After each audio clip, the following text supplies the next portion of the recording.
वो जो देश की पुलिस पर मैं खाकी हूँ कविता लिखी गई थी, उसे हो सके तो किसी कागज पर लिखकर आग लगा दीजिए, क्योंकि लखनऊ में पुलिस वालों ने इस बार ऐसी निशंसता कर डाली है जिस पर उत्तर प्रदेश की पुलिस को देखकर शर्म की अनुभूति होती है। उत्तर प्रदेश की राजधानी लखनऊ के सबसे सिक्योर इलाकों में रेप की एक घटना हो और वहां पर पुलिस ये बताती रहे कि ये मामला मेरे थाने का नहीं है, तो सोचिए कि पुलिस की सोच आखिर कहां पहुंच गई है। राजधानी लखनऊ के जिस गोमती नगर इलाके में करोड़ 2 करोड़ रुपए बिस्वा जमीन मिलती है, जिस इलाके में मंत्रियों के घर हैं, कई पुलिस अधिकारियों के आवास हैं, रिटायर कर्मचारियों के आवास हैं, वहां एक 18 साल की बच्ची के साथ गैंगरेप होता है। 3 घंटे तक उसके साथ दरिंदगी की जाती है, बीच सड़क पर फेंका जाता है और पुलिस वाले ये कहते हैं कि मामला हमारे इलाके का नहीं है, जाने दीजिए, फला थाने में जाइए, मेडिकल करा लीजिए, सरकार तो बुलडोजर चलाती ही है। तो भाई मामला सुनिए कि हुआ क्या।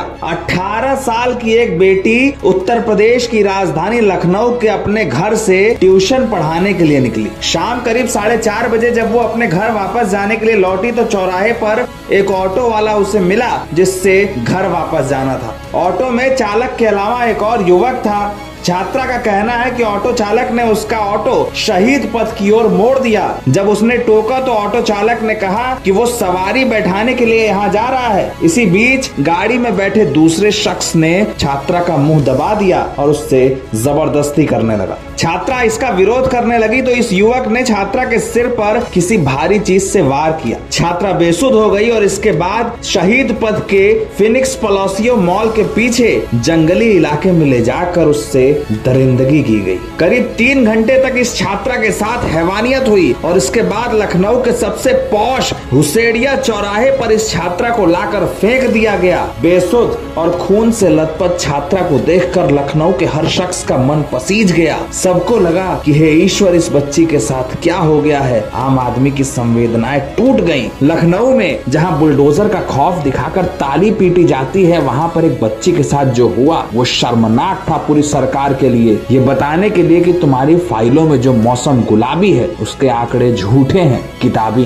पुलिस की लापरवाही का आलम यह था कि छात्रा के गैंग रेप पीड़िता होने के बावजूद उसके साथ सीमा विवाद का खेल खेला जाता रहा। जिस हुसैड़िया चौराहे से विभूति खंड का थाना कुछ मीटर दूर है, उसे वहां ना भेजकर सुशांत गोल्फ सिटी भेज दिया गया। एक गैंग रेप पीड़िता के साथ पुलिस वालों की गुंडई का हालम देखिए। लखनऊ के पुलिस वालों ने कई घंटे तक FIR सिर्फ इसलिए दर्ज नहीं की क्योंकि मामला उनके थाने का नहीं है। आप अगर बड़े आदमी ना हो तो आपकी FIR भी ऐसे ही दर्ज नहीं होती। किसी तरह सुबह के वक्त विभूति खंड थाने में पहुंचकर तहरीर दी गई, लेकिन मेडिकल कराने में घंटों लग गए। लेकिन जब मामला सोशल मीडिया पर वायरल हुआ तो लखनऊ के IPS अधिकारियों की कोठियों में शोर मचने लगा। लखनऊ के थानों में वायरलेस से मैसेज पहुंचा, तालियां पीटी जाने लगी, मैं खाकी हूं की कविता पढ़ी जाने लगी और उसके बाद विभूति खंड थाने पहुंचकर परिवार के लोगों से बातचीत की गई। FIR के बाद जांच तब शुरू हुई। सोमवार की दोपहर तक पुलिस ने एक आरोपी को दबोच लिया है, लेकिन दूसरे की तलाश की जा रही है। ये टेम्पू देखिए, विभूति खंड थाने में खड़ा है। इसी टेम्पू से ले जाकर छात्रा के साथ दरिंदगी हुई, लेकिन वो पुलिस वाले कहाँ हैं जिन्होंने छात्रा को फंसाए रखा? वो लोग कहाँ हैं जो लखनऊ शहर में बेटियों के संरक्षा की बात कहते थे? उत्तर प्रदेश की राजधानी लखनऊ में हुआ ये गैंगरेप कांड पूरी सरकार पर, सरकार के बुलडोजर पर, सरकार की होर्डिंग्स पर और सरकार की पूरी नीयत पर सवाल खड़ा करता है। अगर हमारी बेटियां लखनऊ में सुरक्षित नहीं हैं, तो सोचिए देवरिया, अंबेडकर नगर, आजमगढ़, गाजीपुर और चंदौली में कहां से होंगी।